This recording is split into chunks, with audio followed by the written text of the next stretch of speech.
Amen? Amen. Amen ba mga kapatid? Amen. Amen? Amen. Amen. Ito nag-i-amen. Amen! Amen! Amen! Parang nabihis lang kanila no? Nagkakote lang. Amen, mga kapatid. Dadako tayo sa ating for today, preaching for today, for tonight pala. Ang Luke chapter 6 verse 46 to 49. Yan po pag-uusapan natin. But before that, may VIP po tayo mga kapatid. Amen! At yung nag-invite ko ng VIP, pwede po siya pumunta dito sa harapan. Si Maricar po, Riconte. At si Jonathan Riconte. Ayan po. Amen! Yun. Saka si Telma Perez.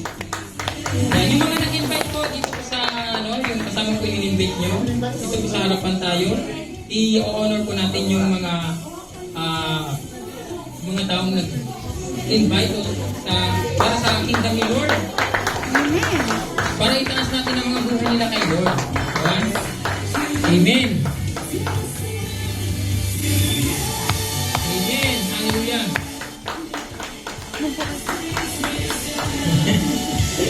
Amen. Ay, happy birthday nga pala kay Marica Riconte. Amen. Bukas.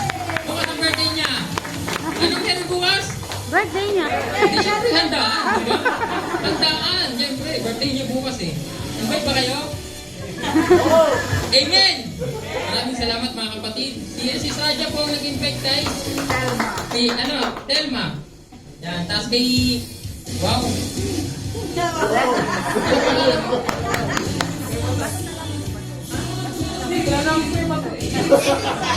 Sister ba to? Sister ba to daw? Yan. Amen! So, praise God. Palakpakan po natin ating mga bagong kapamilya at kapuso. Wala pong dito puro kapamilya, kapuso at yung iba pang channel dyan. Okay? So mga kapatid, palakpakan natin ulit ang mga nag-invite at napakaganda niyan sa kingdom ni Lord. Kasi yung soul na yan, maraming anghel, libo-libo anghel ang natutuwa. At lalo na yung nag-invite. Lalo na yung church, di ba? Praise God. Amen. Dumako po tayo sa ating passage about sa Luke chapter 6 verse 46 to 49. Amen. Pwede po tayo tumayo lahat. Amen. Kunti lang naman itong itong verse. Jesus teach about houses built on rock and sand. In verse 46, and why do you call me Lord, Lord, but do not do what I say? Whoever comes to me and hears and does what I say, I will show you who he is like. He is like a man who built a house. He dug deep to put the building on rock.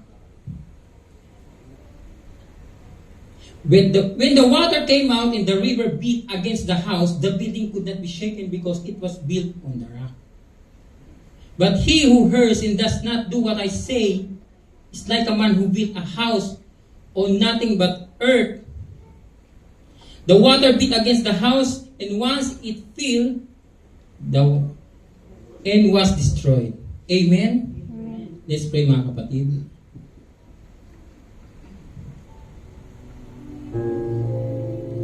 Amen, Lord God. Hallelujah, Jesus. Father God, we come tonight, O Lord God, and we ask a blessing upon blessing coming from you, O Lord. We are really here, Lord God, to gather, O Lord, in your word. I pray for, Lord God, for your guidance in every one of us, O Lord God, here. And give us wisdom, knowledge, and understanding, O Lord, for your word.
English ba dito?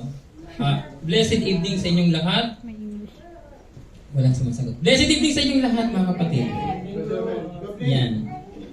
Sa hapon pong ito, ay pag-uusapan natin is about our foundation of faith. Yan. Yan sa Luke. Kung babasahin natin yung Luke chapter 6 verse 46 to 49, may dalawang tao dyan na nag-build ng bahay. May nagbuo ng bahay, pero magkaiba ng pundasyon. Ganon din yan sa ating pananampalataya. Amen? Marami mga Kristiyano ngayon ang tumanggap at naglilingkod sa Diyos. But still, they don't know God's specific direction kung ano ba ang dapat nilang ipamuhay sa araw-araw, which has caused much frustration and even discouragement for many. Amen? Welcome, sis. Ano pangalan ni sis at saka ni, ano? Ni G po. G. Welcome, G. And welcome, May. May G. Welcome, May G. Amen. Praise God. Sit lang kayo dyan, mga kapatid. Makinig po tayo ng ating ng salita ng Diyos. Ang iyong lingkod. Amen. Ulitin ko, mga kapatid, maraming Kristiyano sa panahon ngayon na tumanggap kay Lord as Lord and Savior at naglilingkod sa Kanya dito sa harapan at papasalikuran. But still, they don't know God's specific direction kung ano nga ba ang dapat nilang ipamuhay araw-araw, which has caused much frustration and even discouragement for many. Napoprostrate sila. Kasi hindi nila alam kung anong direction ba talaga ni Lord. Akala nila nandito naglilingkod sila in the sense na ito nakikita ng ibang tao. Alam na nila kung anong way nila. Mag-uusapan natin, kapatid. Makikita po natin karamihan sa mga Kristiyano na sa tinagal-tagal nilang pagiging Kristiyano ay gumigive up sila in terms of God's direction. Alam niyo ba kapag naglilingkod ka na kay Lord, nandun ka na, binigay na sa iyo yung, ikaw na yung isa sa mga leader, o isa ka na sa member na nakaka-assist sa iba. Okay? Minsan di mo napapansin sa sarili mo na nawawala ka na pala sa direction ni Lord. At ang sinusunod mong direction ay yung protocol ng simbahan. Okay? Instead using their own intellect, ginagamit po yung intellect nila and decision to make. And then they ask God their endeavors. Lalo na yung mga nag-struggle sa kanilang mga problema na kinakaharap. Sa araw na ito, mga kapatid, pag-uusapan po natin is about our Lord, our new Master, ay walang iba kundi si Jesus Christ. Okay? Amen. Our Lord, our new Lord, our new Master. Pakibanggit nga, mga kapatid, our new Lord, our new Master. Amen. Ang main objective po natin, mga kapatid, is to know what it means to call Jesus as Lord. Di ba mapansin niyo po, verse 46, why do you call me Lord, Lord, Lord? Diba? Pero di mo naman sinusunod ang pinapagawa ko sa iyo. And it be challenged to fully surrender to Lordship, to surrender to Jesus Christ. Itong sinasabing Lord na ito, dapat fully surrender ka kay Lord. Hindi siya partial na sinurrender mo ang life mo kay Jesus. Kasi pag sinabi mong Lord, ano bang meaning ng Lord sa inyo? Di ba Panginoon na kapag siya ang naging Panginoon mo, siya ang naging Lord mo, siyempre yung buhay mo nasa Kanya na. Hindi na sa'yo. Pero hindi ibig sabihin na Lord ay nangongontrol na si Lord. Hinayaan mong controlling ka ni Jesus Christ because He is your Lord and Savior. Not only your Savior but also your Lord. Kung paniniwalaan po natin si Jesus, ang ating Savior, dapat din natin siyang kilalanin bilang new Lord. Your new Master since na tinanggap at pinagkatiwala mo ang buhay mo sa Kanya. Madalas po natin siyang tawagin, Jesus, Panginoon kong tagapagligtas. Pero nandun ka na sa sa problema. Lord, hayaan ko ng sarili ko iligtas ko. Mawawala na si Lord. Mag-pray ka muna. Kasi hindi natin alam kung ano exactly kung anong na ating ginagawa kapag wala ka kay Lord. Akala kasi natin na kay Lord tayo. Kasi tawag nga tayo ng tawag ng kay Lord eh. Di ba maraming mga Kristiyano tawag ng tawag kay Lord pero hindi nila alam ang ibig sabihin ng Lord. Di ba? Whenever you address Him, do you really know what is implication? Kung mababasa natin dito sa chapter na ito, sa Luke chapter 6 verse 46, sabi niya, "Why do you call me Lord, Lord? And you do not do what I say." Di mo ginagawa, napagawa. Parang si J.E. Tatay mo ko.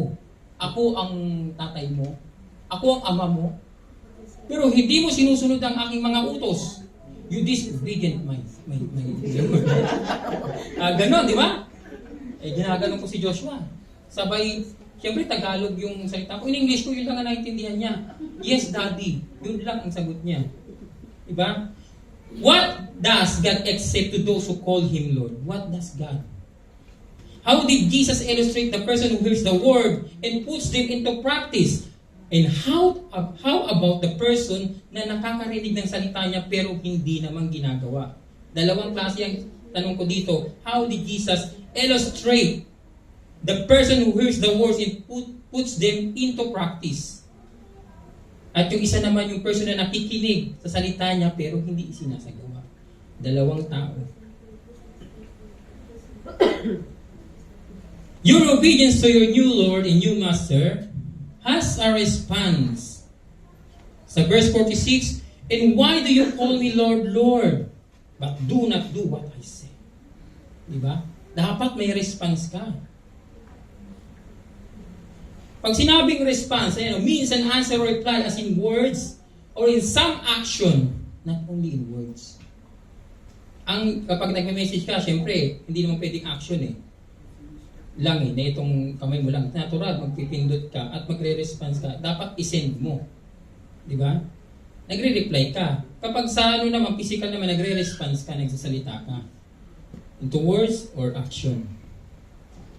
Jesus is new Lord and new Master. Your obedience to your new Lord and new Master has a response. So what kind of response ang kailangan natin when obedience to the Lord? Bakit? Anong klaseng response ang kailangan natin para mag-obey tayo kay Lord? First, we need to understand Jesus as your Lord.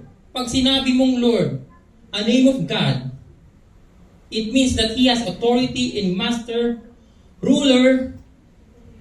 Yan, master and ruler, Adonai in Hebrew. Okay? A title of God or Jesus to show that He is over all. Master, ruler, God. In our Christian way, we are believed that in a Trinity, God the Father, God the Son, God the Holy Spirit. And Jesus is also Lord. He's not only a prophet, He is a Lord. Okay? He is a God. He is God. Amen. Kadalasan natin sinasabi ang pangalan ni Jesus pero hindi po natin naunawaan kung anong ibig sabihin nito. Di ba pag nagpipray ka in Jesus' name? Nagagaya na rin ng ibang mga hindi Christian in Jesus' name. Pero di nila alam ang ibig sabihin. Di ba? Anyone who confesses that Jesus is Lord is not just addressing Him in a title or designated position. Sa bawat tumatawag sa Kanya ng Panginoon, dapat may pananabik at maluwag sa ating kalooban to follow His rule. Hindi lang siya, Lord, Lord. Kasi mahal natin si Lord Bakit natin inaccept si Jesus Christ as Lord and Savior? Hindi mo lang siya inaccept dahil sa salita o napadamay ka lang dun sa kasama mo na inaccept niya. O natakot ka lang na mapunta ka ng hell. O gusto mo lang mapunta ng heaven. Alam niyo, pag tinanggap niyo si Jesus as Lord and Savior, it is your heart and your mind to decide. Not because to the other people na nag-decision sila o marami kayong pupunta sa langit. Kasama na yun, pero hindi yan dapat ang pinaka-point natin bakit tinatawag natin na Lord si Jesus Christ.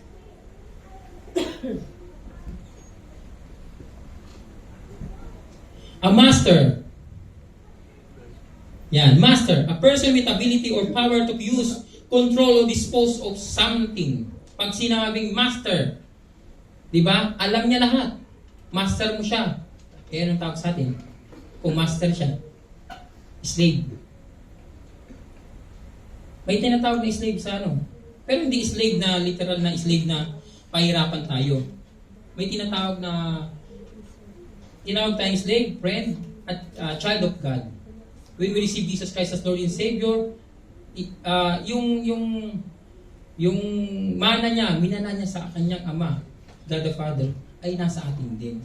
Heirs din tayo. Okay? A person with ability to power to use and control and dispose or something. Jesus, dapat mag-response tayo as a master to Jesus Christ as Lord and Savior. Dapat willing tayo mag-submit to those in authority. Yung authority ni Jesus Christ. Is it because we have Jesus our Lord above all others? One Lord above all others. Kapag tinawag mo siyang Master, Lord, dapat natutuwa ka. Dapat natatakot ka. Hindi na sense na natatakot ka dahil pumapatay siya o ano man ang gawin sa'yo. Natatakot ka kasi ayaw mong masaktan siya sa mga ginagawa natin dito na hindi ka dapat o kaaya-aya sa kanyang paningin. Dapat may response tayo. Kung babasahin natin yung Matthew chapter 19 verse 16, and behold, one came said unto him, Good Master, what good things shall I do that I may have eternal life? Etong Matthew chapter 19, ang kwento niya is about doon sa rich man. Nasa kanya lahat. Nagtanong siya kay Jesus. Good Master, ang sabi niya. Ano sabi ni Jesus? Why do you call me good? Only one good. Only God. Pero sinabi niya sa Juan, I am a good shepherd. Si Jesus Christ. Okay? Hindi niya sinasabi yun because in a human form, but in His authority as a Lord. Okay? Tinanong ito ng rich man kay Jesus Christ. Si Jesus Christ, tinanong niya, paano niya ba makakamit ang eternal life? Paano nga ba? Isa lang ang sabi ni Jesus, iwanan mo lahat para sa akin. Ang ibig sabihin nun, i-priority mo siya. Hindi sense na iwan mo talaga lahat. Kasi lahat ng nandito ay galing sa Kanya. Nung pumunta ka ba dito, pinanganak ka, may saplot ka na ba kagad?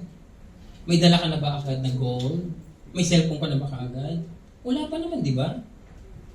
May medyas ka na ba agad? May sapatos ka na bang dikis? Dikis talaga. Nag-react, no? Amen. So this person acknowledges Jesus as a master but not willing to follow. Maaring sa oras ngayon, nais lang niya, nag-aalilangan siya sa kanyang eternal life. Kasi Lord, tsaka na lang, bata pa ako eh. Tsaka marami akong mayaman ako. Tsaka na lang kapag naubos sa pera ko, pag nagbusa na ako. Yan kasi ang iniisip lagi ng Kristiyano. Ito, naniniwala siya kay Jesus. Kristiyano yan. Ang tinutukoy natin to. Kristiyano ang tinutukoy natin. It's not about the unbeliever. It's a believer Christ. Kung paano magkamit ng eternal life, kung kaya lumalapit kay Jesus Christ, ang isang tao. Gusto ko ng eternal life, gusto ko si Jesus Christ, gusto ko siya as Lord and Savior. Tapos tinamaan lang ng sakit. Lord, healed me. Hindi ka pinagaling ni Lord. Kasi nagdududa ka. Pinagta mo na kaagad ng ibang Panginoon si Lord, si Jesus Christ. You know, Jesus gave them the commandment, ang sabi na young ruler, ang lahat po ay aking ginawa mula sa pagkabata. Yun ang sabi ng rich man. Lahat ng pagkabata, hindi ako nagpumatay ng tao, hindi ako nagsinungaling. Never! Diba? Sabi niya gano'n, never! Tapos, hindi rin ako nangalunya o tumingin sa mga ka-opposites ko na yung mata ko ay malaswang ang paningin ko. Hindi niya ginagawa yun. Perfect ang ano niya. Kaso lang, nung sinabi ni Jesus Christ na I-surrender mo lahat ng kayamanan mo. At ipalaw mo ako. Nag-isip siya, mukhang malaki-laki yata itong kayamanan ko. Hindi pwede ito. Lord, pwede bang partial lang? Eh sabi ni Lord, hindi. Kung talagang ako ang Lord mo, dapat yung buhay mo, full sa akin, full time ka. Hindi partial. Nung kinreate kita, buo ka. Hindi ka tagpi-tagpi na bubuin ka, robot. O kulang na isang pesa yung kaliwang kamay. Hindi naman ganun eh. Kung sa Panginoong Hesus mahirap na sumunod, paano pa kaya sa mga leader mo dito sa simbahan, especially kapag sa pastor? Leader o elder o deacon. Kung ano man ang kasing leader sa simbahan, kung napakahirap mo na sumunod kay Jesus Christ as Lord and Savior ng ating Panginoon, mas mahirapan kang sumunod sa tao. Eh siya na nga, Diyos na nga siya eh. Di ba? Okay lang yan, hindi pwedeng magalit ang pastor. Mawawala ang kabanalan niya kapag nagalit eh. Kaya ginagalit yung si pastor. Ginagalit yung mga leader. Hindi magagalit yan. Sabi nung isa, sige, subukan mo lang. Subukan mo lang. Subukan mo! Diba? Kung hindi kita pakainin doon sa Domino's. Kung minsan may note na nakasabit, please lang po, yung mga, halimbawa, may mga musician na nagkabit ng dito, leader, di ba? Na ito para to sa church, hindi to laruan. Di ba? Please lang po, huwag natin pong paglaruan. Nakalagay. May na-open. Kasi mahirap sumunod. Di ba? Mahirap sumunod sa isang napakaliit na binibigay lang na rule. Di ba? Alam niyo, kapag nakay Kristo tayo, mapalit na bagay man, malaki. O napakaliit na bagay man, sumunod tayo. Ang tanong yan, may mawawala ba sa'yo? Mawawala ba yung pride mo? Eh, tanggalin mo yung pride mo. Kapag wala si Kristo sa buhay mo, lagi kang may pag-aalilangan sa iyong kaligtasan. Jesus is Master. As Master, kailangan po natin siyang paniwalaan sa lahat ng oras. Anumang kalagayan mo, kapatid, tanging si Jesus lamang ang may kapangyarihan at matagpo sa lahat ng iyong pangangailangan. Even unto death. Sino takot dito mamatay? Walang nagtaas. Hindi sila takot. Anong sabi ito? Hindi ako takot. Waray ito. Yan, ganun, no? Di ba? Ito. Di ba? Sana nawaray tayo lahat. Hindi tayo takot. Okay?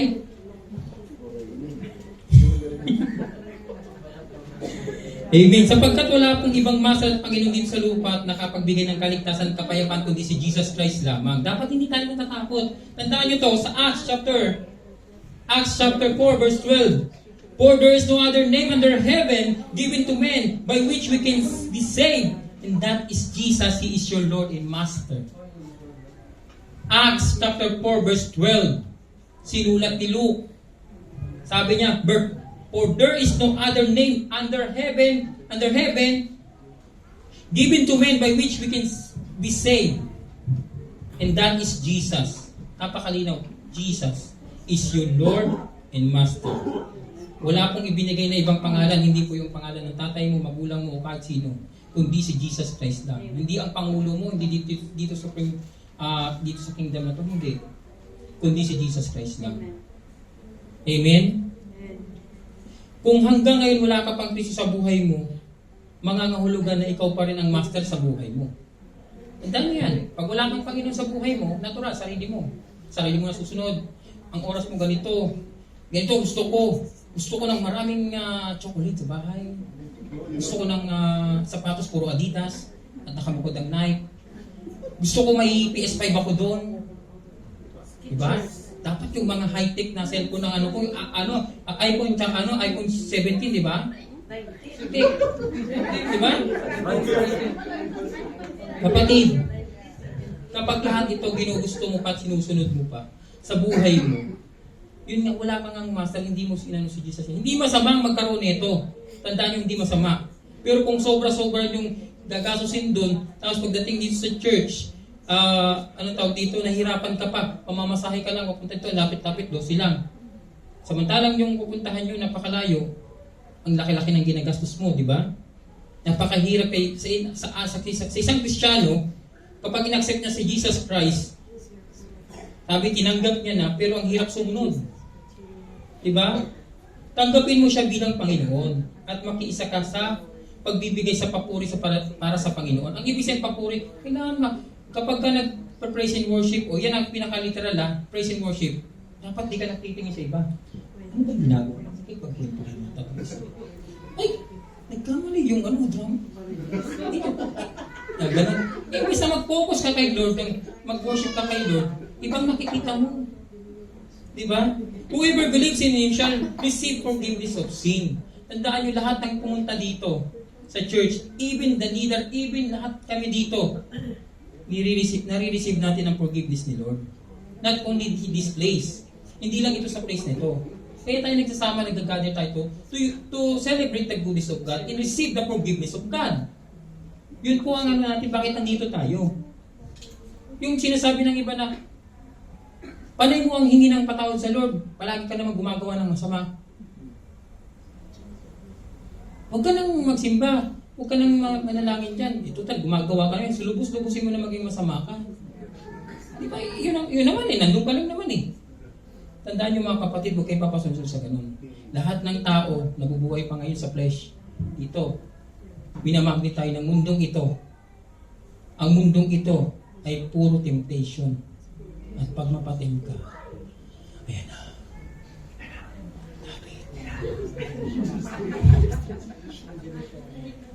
Are you willing to respond to that calling? Are you willing? Amen. Wow. Yung mga nag-amen Makikita po natin sa pamamagitan na si Jesus ay mayroong kapatawaran sa lahat ng kasalanan. Everyone who believes in Him receive forgiveness. God knows your heart and accept you by giving you the Holy Spirit. Tandaan nyo, si Holy Spirit. Nung naging Kristiyano ka, tinanggap mo si Jesus Christ as Lord and Savior, automatic nasa iyo si Holy Spirit. Pero pag nagkaroon ka ng kasalanan at gumawa ka, aalis siya dun sa katawan mo, pero nandiyan lang yan sa tabi mo. Ang sabi ni David, diba, do not depart from me, O Lord.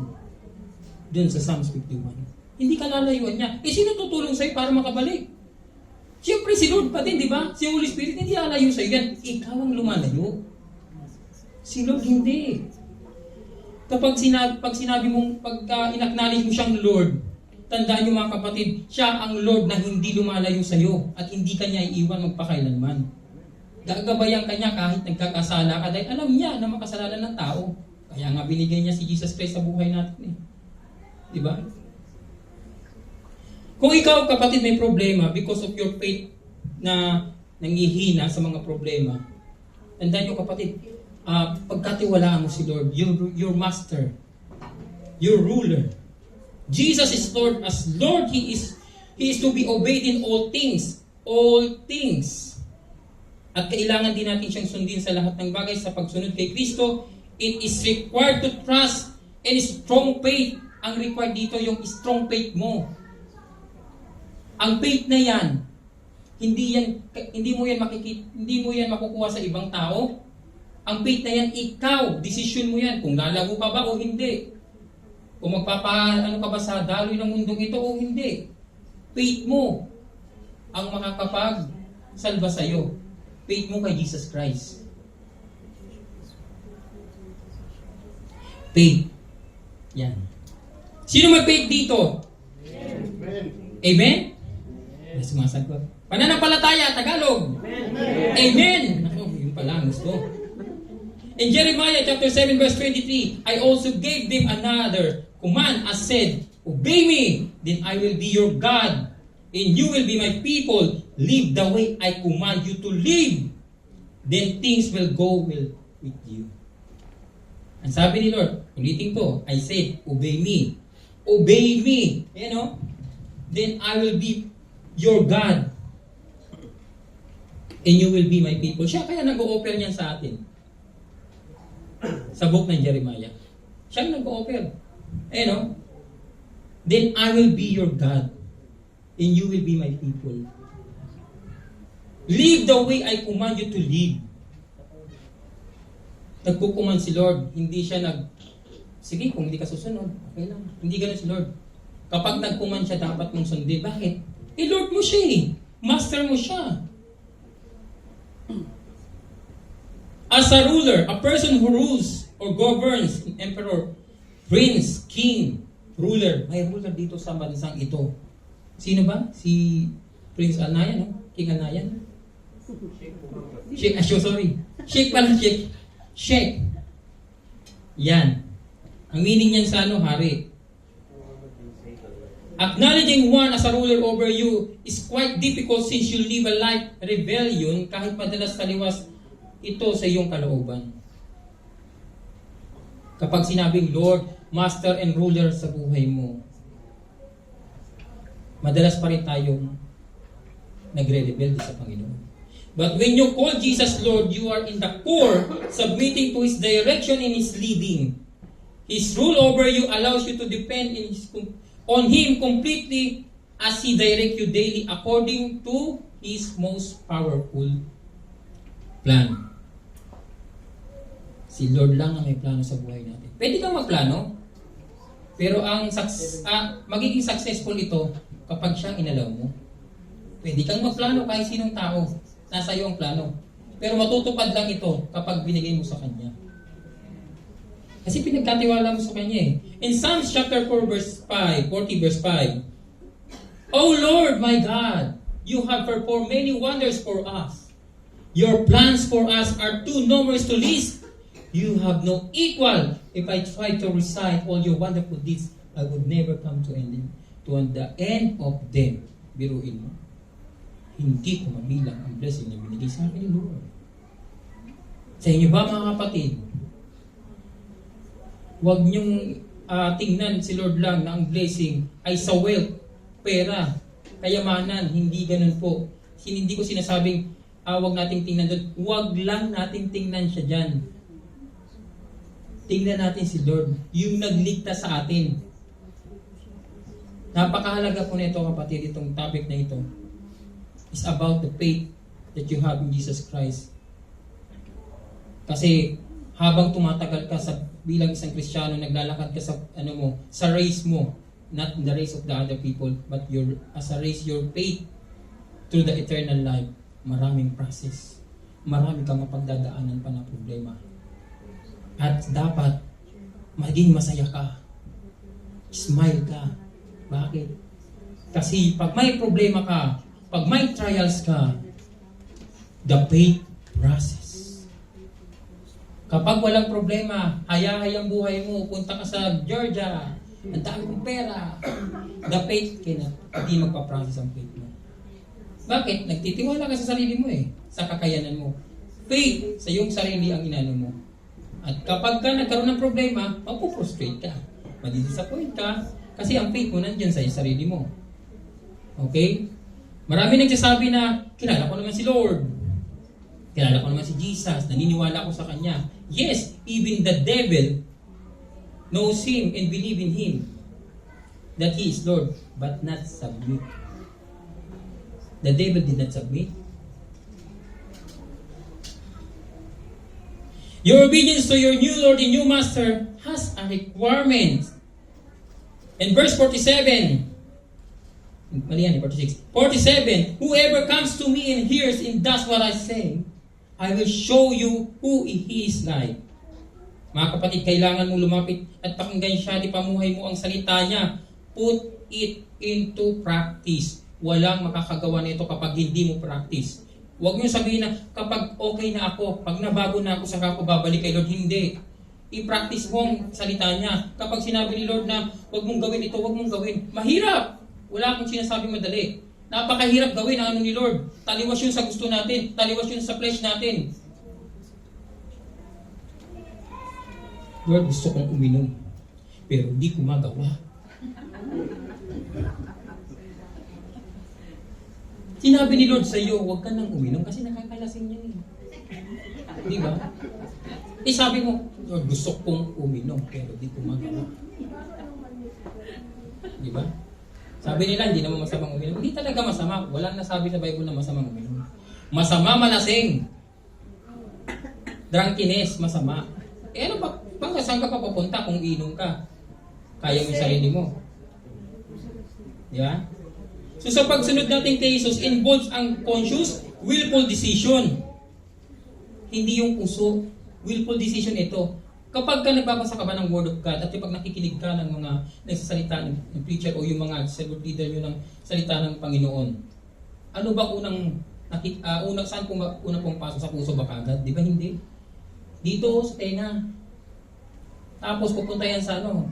Sabi ni Kuya Dan, pupunta yan sa tenga, pupunta yan dito sa utak natin, at pagka-process siya papunta dito sa puso, at kapag mali, na sabi ng puso, hindi ako papayag. Love is blind. Diba? Eh pumunta ulit dito, nag-away ngayon yung utak mo tsaka yung puso mo. Mahirapan ka. Ngayon pag nahirapan, sumasakit ba ang isip? Hindi, di ba? Madalas sumakit ang puso. Kaya pag nasaktan ang puso, ang sinusunod natin ang puso. Oo. Ay pag-ibig. Di ba? You must be steadfast, matatag, or faithful to His desires. Kung pinili natin na sumunod sa Kanya, we must be true to our choice. Hindi po sapat na perfect ang attendance mo every Sunday and every BS, every prayer meeting. Nais nyo ay truly commitment sa servant, na maging servant ka ni Lord. Hindi po sapat yon. Hindi po sapat na narito kayo. You must be desired to follow at sabihin kay Jesus na, I will follow you, Lord. I will obey your word. I will put it into practice. In Mark chapter 8 verse 34, giving up self in one's own desires, if anyone wants to be my follower, he must give up himself in his own desire. He must take up his cross and follow me. Ang sabi dito, kung minsan hindi natin kayang iwanan ng tanggihan yung tawag ng kamunduhan. Ang sinabing kamunduhan, yung mga gawain sa mundo na ayaw ni Lord. Or things that pleases us. Hindi masama na maglaro ka ng PS5. Pero sa oras na maglaro ka niyan, siguradong isisave mo yan. Pag sinave mo yan, kailangan ng maraming oras. At yung oras na ginamit mo sana kay Lord, na uwi dun kay Mario. Yung nagpapalo kay Jesus, if you want to follow Jesus, you have to deny yourself. What it means to deny? Do we really understand what it means to deny ourselves? Denying self of doing things that are wrong. Doing without certain material positions, inaalis mo yung sarili mo sa mga bagay na magiging cause ng pagkakamali o anumang kamunduhan dito sa mundo. Because you're already a Christian. And your testimony as a Christian is not only in your mouth but in your action. Alam niyo lahat ng Kristiyano. Yung mga hindi Kristiyano nakatingin sa atin, ang tinitingnan nila na magkamali tayo.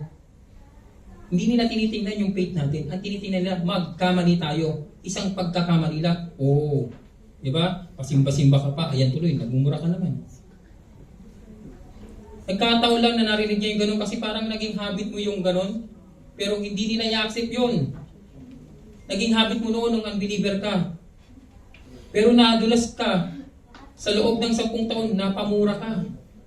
Nakalimutan mo na yung ganun. Pero narinig pa.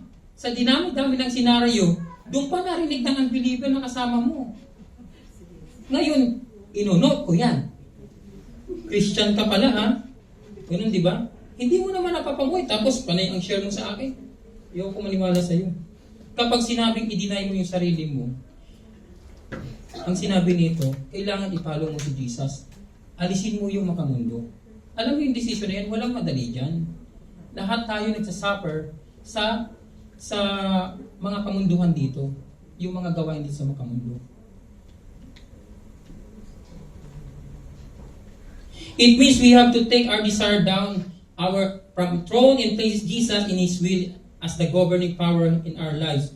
Huwag tayo tumulad sa foolish builder na nagtayo ng bahay sa buhangin. Napapansin niyo dito yung passage natin. Huwag tayong tumulad doon. Foolish siya. Hindi, ang ibig sabihin yung hindi siya wais. Sino ba naman magtatayo ng bahay? Gusto niyo magtayo ng bahay sa buhanginan? Meron nagtayo ka ng ganyan, pero hindi ba, no? May nagtayo nga sa dagat, di ba? Ng pundasyon, alam niyo yung bridge. Ang sinasabi dito ni Jesus Christ, yung nagtayo bilaan sa buhanginan. Kapag inano yan ng tubig, o inano ng bagyo, o kahit anumang, anong tawag dito kung sa Kapampangan? Ipo-ipo, di ba? Ipo-ipo. Ipo-ipo. Ipo-ipo. Tornado na lang. So pag dinaanan nun, sigurado tanggal yan. Kapatid, dalawa lang ang Kristiyano. Ang pundasyon mo kay Lord o ang pundasyon mo, hindi kay David, sa sarili mo. Actually si David, nagsusulso lang yan sa'yo kung gagawin mo hindi. At pag ginawa mo, ayan, ginawa mo na. Ganun. Wala siyang kapangyarihan sa atin. Kapag ginawa mo at sinusulat ka, di ba may mga taong sulsul sa buhay natin? Tapos pag ginawa mo na, sisisihin ka pa, ayun, ginawa niya, oh. Wow. Diba? Tuwan-tuwa pa siya, siya ang nagpa-ano sa'yo. Makagawa ng kasalanan. Nung nag-dinown ka, dinown yung parang dinown. Hanggang sa di ka na makaraos. Ikaw kapatid, kanino mo i-invest ang buhay mo? Do you have a firm foundation na pagkakatiwala ng buhay mo na hindi masasayang? Amen? Ayun na. Mga kapatid, ang bawat isa na narito ngayon, dito sa silid ng room na ito, ay bilong sa iisang master at sa isang God. Okay? Bakit tayo nandito? Para makinig sa Word of God, di ba? Hindi sa akin. Sa Word of God. At yung Word of God din, ayan si Jesus Christ. Ang itinataas namin dito si Jesus Christ. Huwag kayong mahihiya sa nandito. Dapat maging free kayo na magtiwala, hindi lang sa mga tao, kundi sa salita ni Lord. Kaya nga, willing ka ba na patuloyin siya sa buhay mo? Willing ka ba? Akala ng mga Kristiyano, tinanggap nila na si Jesus Christ as Lord and Savior.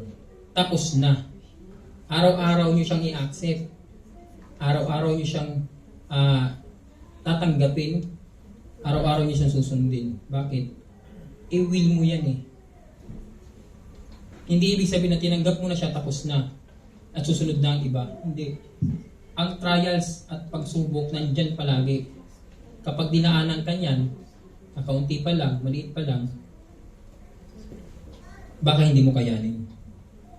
Kung si Jesus ang namamahal sa buhay mo, then dapat tayo magpasakop sa kanyang kalooban. We must be willing to give up anything in life in order to please God. Sabi dito sa Romans chapter 12 verse 2, do not be conformed to this pattern of this world, but be transformed by renewing your mind.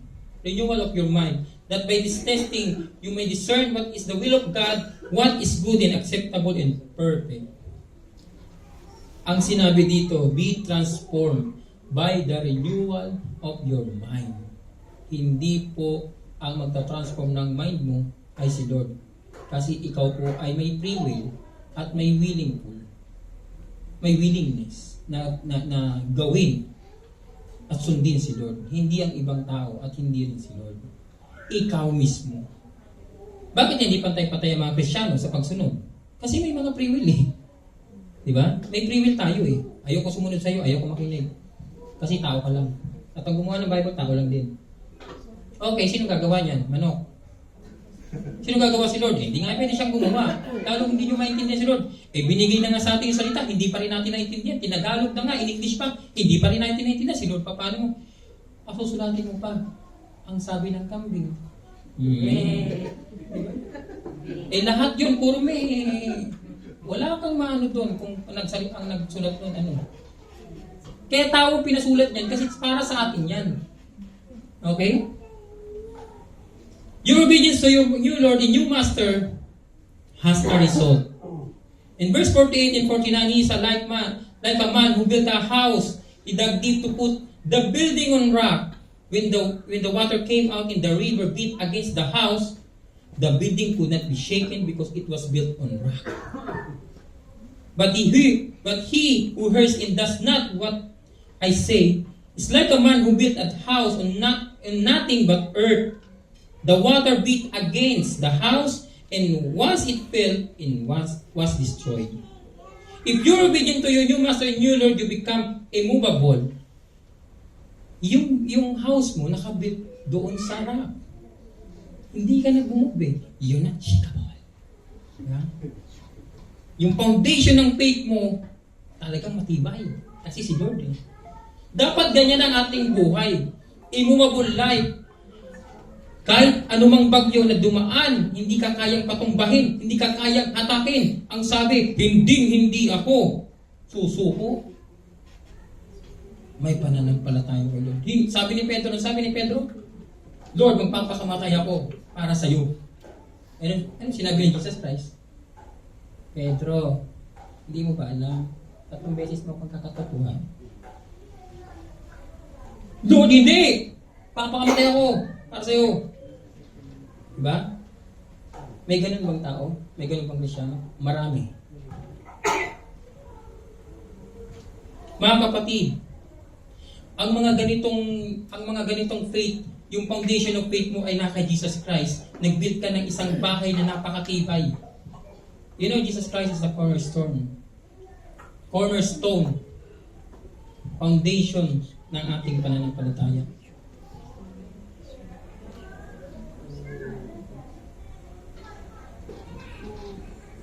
Ang church po natin, mga kapatid, ito, kung hindi si Kristo ang itinataas dito, pag sarili lang natin, at pag nadisip tayo ni David, tandaan natin, matatanggal ito, mawawala ito. Hindi po binibilang ng panahon o tagal mong Kristiyano para masabing matatag ka. Hindi yan 20 years ka, 30 years, 40 years, 50 years, mula pagkabata, wala ka pang alam, Kristiyano ka na. Hanggang ngayon, 70 years old ka na, 75, 80, ang tagal mo na palang Kristiyano. Hindi po basihan yon. May tumanggap, 1 buwan pa lang. Ang init ng pananampalataya, pumunta dun sa Iraq, patay. Hindi ko to inasabing joke lang. Totoo yan, mga kapatid. Alam niyo kung sino yun? Mga sundalo po yan na Kristiyano. Kapag nag-share ka ng gospel dun sa Iraq, sigurado may kalalagyan ka. At ready siya. Ang tanong, ready ba tayo? Wala tayo sa Iraq ha, nandito tayo sa UAE. Kapag ka nandun ka ba nandito kapag labas mo rito, kapatid, may share pala ako sa iyo. Yung master ko, gusto kong i-share sa iyo. Tinanggihan ka. Kasi hindi nila alam kung sino yung master mo. Yung sinabi mo si Jesus, lalo kang tinanggihan. Kasi Muslim pala siya. O ibang religion na meron siya. Actually, kahit Muslim siya o ibang religion siya, dapat nang i-share. May hinatid kami kahapon, sumakay sa amin ni Bro Philip. Muslim siya, doon sa likod namin. Sumakay, kasi papunta doon sa akin na Bro Philip na accommodation. Sabi niya sa akin, sabi ko, are you a Muslim? Sabi niya, yes. Yeah. We are Christian, sabi ko kaya. Oh, we are the same God, sabi niya ganun. Sabi ko, no. No. My Jesus and my Lord is Jesus Christ. Oh, really? Jesus Christ is a prophet. Yan ang mga conversation namin. Pero hindi naman kami nag-away. Hindi kami nag-away. Mataas lang ang boses namin. Joke lang. Hindi Hindi kami nag-away. Maano yung discussion namin. Kadalasan kasi sa mga Kristiyano dito, pagka matagal na, yun nga, parang yung result ng kanilang pananampalataya, napakita na. At tama na yun. Hindi po, kapatid. Dapat kapag matagal ka na, bumalik ka dun sa salvation, sa gospel mismo, sa scripture. Halimbawa, ako dito, nagpipreach na ako. Ayoko nang pumunta sa labas. Hayaan ko na lang na pumunta dito yung mga tao para makinig sa aking sasabihin at mag-aaral ako ng preaching. Ito pa. Ayoko nang pangalan nito. Ayoko nang tumugtog kasi marami nang tutugtog. Kasi pag nakita nila ako, matanda na ako eh. Matagal na ako Kristiyano. Hindi po basihan kung matagal ka. Ang basihan dito kung anong service mo kay Lord. Yung resulta ng faith mo. Hindi natatapos yan kapatid, yung resulta ng faith. Habang tumatagal yan, dapat lalong naglalagablag yung faith mo, hindi dapat lalong bumababa. At para maiwasan po ang problema na ganyan, suriin mo yung sarili, hindi ang ibang tao. Suriin mo yung faith mo. Ano ba ako noon? Ano bang nabago sa akin noon? At bakit bumalik ako ngayon na tulad noon? Na dapat hindi. Di ba? Suriin mo yung sarili. Hindi ang ibang tao. Huwag kayong mag-blame ng ibang tao. Yung kapatid ko yung nakikita ko sa church, nakikita ko rin yan dun sa sa basketball wala namang ginawa dun kundi mang-away ng basketball. Siya daw yung magaling. Di naman nga makashoot yan. Puro lang dribble. Diba? Ganun po yung mga inahanap sa isang Kristiyano. Marami pong negative. But kapatid, dito sa ating passage, kailangan yung faith mo kapatid, dito po sa dito sa nag-build ng bahay, doon sa rock. Sa matibay na pundasyon. Hindi po sa buhanginan.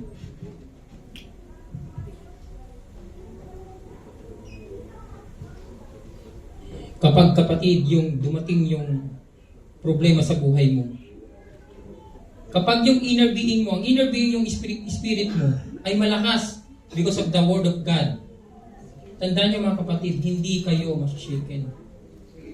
Hindi. Never. Sabi nating tao kayo, huwag niyong lilimitahan ang kapangyarihan ng Diyos sa buhay mo. May limitasyon. Ang buhay mo, may limitasyon ang kakayanan mo. Pero si Lord wala. May mga tao na nakarinig ni word ni Jesus pero nasa simbahan lang, nagsasabi ng Amen! Amen? Wala na nagsabi ng Amen. Di ba? Pero hindi naman sila sa puso. Ouch. Di ba? At hindi rin ipinapamuhay. Gusto ko makita ko doon sa isang Kristiyano na yun. Masyadong anointed yun. Ganun, di ba? Pag nakita ko sa kanya, magbabago rin ako. Tandaan nyo kapatid, don't imitate the Christian. Imitate Christ. That's why Jesus Christ is our Lord, our ruler, our master, our new Lord and our new master. I-examine po natin yung sarili natin. I-test po natin yung attitude natin. Dapat maging wise men tayo katulad nito. Sa pagsunod dito, maraming mga darating na madidisip kayo at babalik yung mga gusto ng flesh nyo noon nung tinanggal mo siya. Tandaan nyo to, kapag ikaw ay naging Kristiyano, hindi ibig sabihin exempted ka sa problema mo.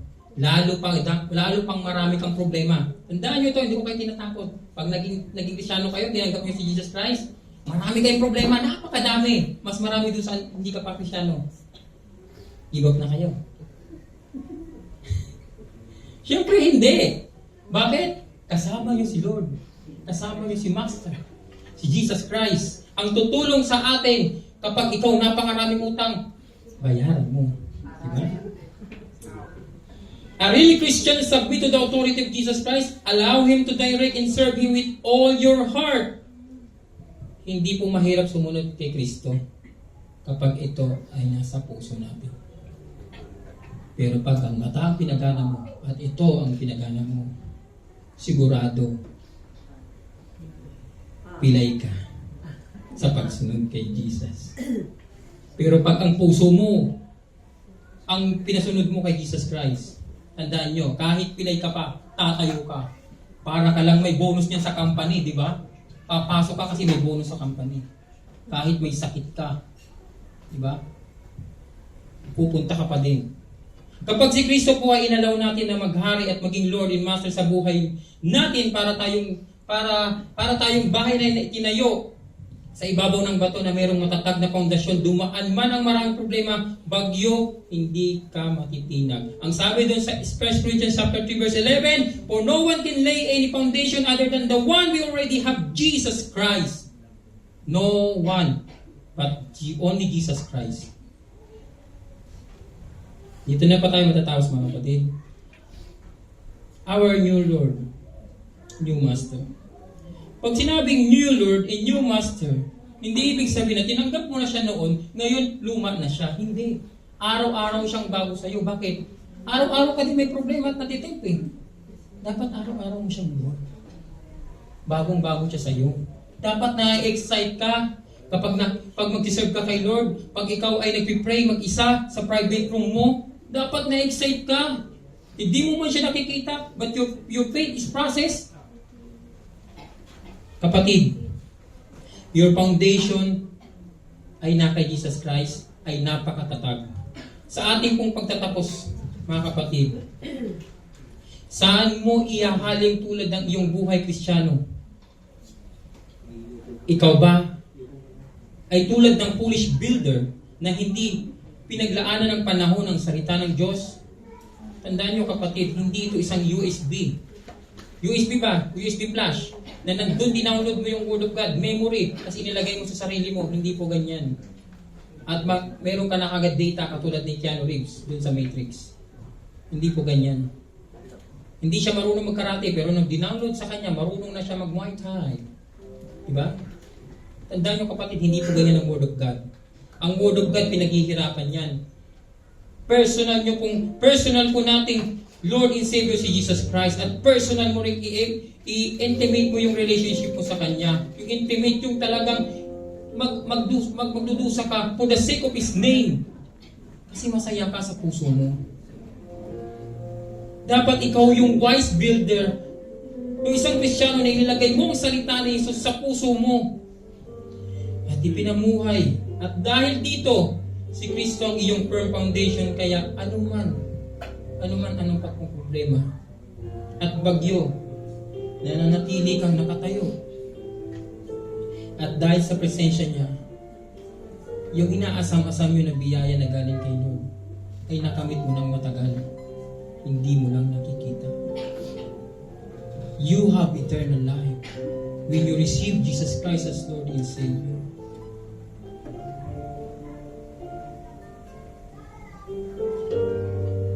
Sinabi sa Scripture, kapag ikaw pumunta ng langit at nag-serve ka kay Lord ng buong buhay mo, pero hindi mo alam na mali ang direction mo. Hindi mo alam kasi hindi ka nakarelate kay Lord. Hindi mo ipinamuhay, hindi mo sinapuso ang Word of God. Pagdating mo sa langit, ang sabi ni Jesus Christ, I never knew you. Yun po ang pinakamasakit sa lahat bilang Kristiyano na sabihan ka na nandun ka na sa gate ng heaven, tapos sasabihin kang, I never knew you. Kahit may ginagawa kang milagro sa pangalan ko, kahit napakabait mo, napakabuti mo, tapos wala kang pananampalataya sa akin, hindi ko sinasapabuhay. Kapatid, sabihan ka ng I never knew you dahil yung buhay mo is hindi nakadirect kay Lord. Mali yung direction.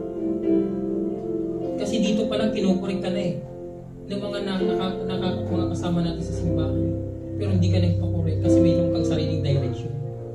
Kasi alam mo na yung Word of God, pero hindi mo kaya ipamuhay sa puso. Pagdating sa langit, sabi ni Jesus, I never knew you. Masakit yung kapatid, kasi yun yung last na desisyon kung saan ka mapupunta. Pag sinabing I never knew you, alam ko kung saan kayo pupunta at saan tayo pupunta pag ganun sinabi ni Lord. At huwag natin, kapatid, hayaan na mangyari ang ganun. Isa pamuhay natin, isa puso natin ang salita niya. Dahil ang word ni Lord ay active. Nagpipenetrate yan sa soul and spirit. At nagdi-discern ng mali. Ganyan po mga kapatid, si Lord. Dumating dito si Lord para sa atin mga kapatid.